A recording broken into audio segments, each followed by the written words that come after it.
부동산에서 주식시장으로 자금이 이동한다는 뉴스 때문에 지금 시장이 오르는 건가요?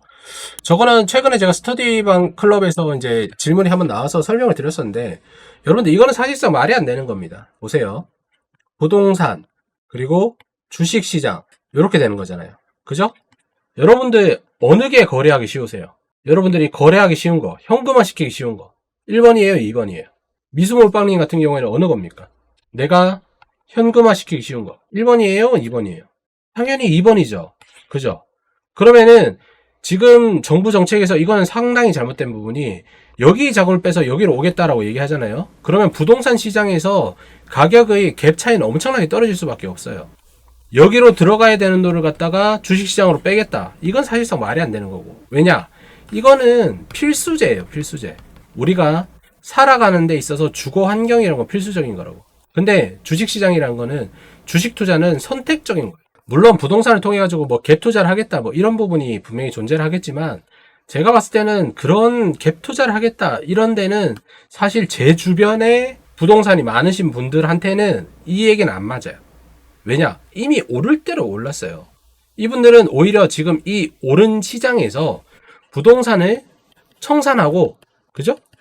차라리 새로운 어떤 뭐 주식이 될 수도 있고 나머지가 될 수도 있겠지만 다른 대체제를 찾겠죠. 그런데 지금 주식시장도 많이 올랐어요. 그래서 여기를 아무것도 하지 않고 현금 보유를 한단 말이에요. 현금 보유. 그럼 정부에서 얘기하는 거는, 아까 제가 말씀드린 대로 부동산 많이 가지고 있는 사람들이 부동산을 청산해서 이 자금을 가지고 주식시장에 오게 되면은 부동산을 청산을 했을 때 부동산 가격이 떨어질 것이다.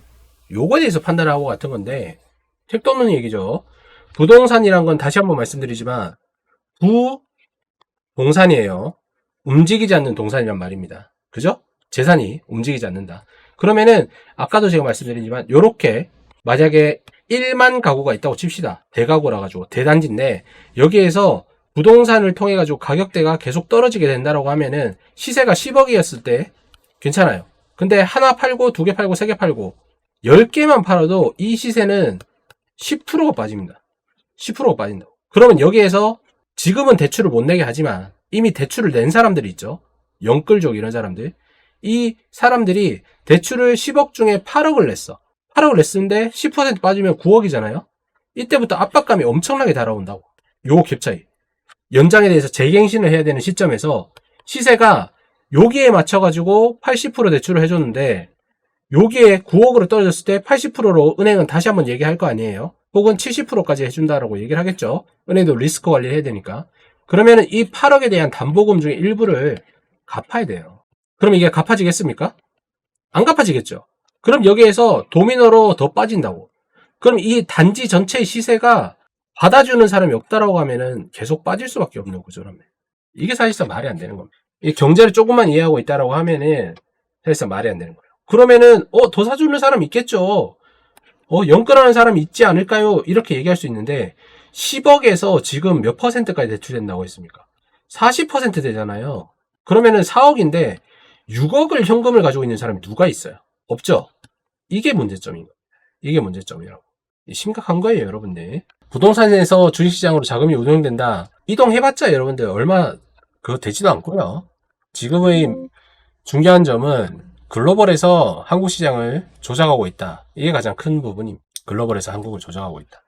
글로벌에서 왜 한국을 조작해요? 뭐 이렇게 얘기하시는 분들 계실 텐데, 글로벌에서 왜 한국을 조작을 못합니까? 우리가 IMF 뭐 때문에 터졌어요? 다 아시죠, 여러분들? 외환위기잖아요. 이 IMF 터졌을 때 외환위기로 인해서 망가진 국가 어디에 있습니까? 아시아의 사용이라 그랬죠. 태국, 그죠? 말레이시아, 기타 등등 해가지고. 이거 다 가능합니다. 얘들이 망가진 이유가 뭐예요? 환율 공격이었잖아. 지금은 반대로 얘기해서 지수 공격이라고 생각하시면 돼요. 이 지수 공격에 당했던 나라가 암묵적으로 여기 어느 나라가 있었는지 여러분들 아세요? 얘기 들으면 다 아실 겁니다. 이미 저 지수 공격으로 한번 당한 나라가 있어요, 여러분. 어느 나라일까? 맞춰보세요. 영국 아니에요. 스터디에서 얘기했을 텐데, 일본이죠, 일본. 일본입니다, 일본. 일본이 결국에는 지수 공격 당하고 잃어버린 20년 왔더라. 일본입니다. 파생상품이 가장 활발해졌을 때가 일본이 무너지기 직전이. 근데 우리나라도 파생상품 시장에서는 세계 뭐 1, 2 이렇게 움직인다고 얘기했었잖아요. 미래는 순탄하지 않을 거다. 최대한 여러분들의 리스크 관리는 여러분들이 하셔야 되고, 상승은 제가 봤을 때 절대 아닙니다. 상승은 절대 아닙니다. 뭐 AI 뭐 이야기 많이 하고 있고 AI 기대감이 시장을 움직이지 않느냐 이렇게 얘기하는데, 사실상 AI에서 옆에 붙여가지고 T 이거 지워버리면 IT 버블이잖아요. 똑같다니까. 지금 똑같아요. 똑같아. 어떠한 주체를 갖다가 어떠한 주체로 돌려막고 있네요. 돌려막고. 당연히 필수적으로 AI는 필요하겠지. 필요하겠지. 우리가 IT는 필요가 없어가지고 버블이 터졌습니까? 아니죠.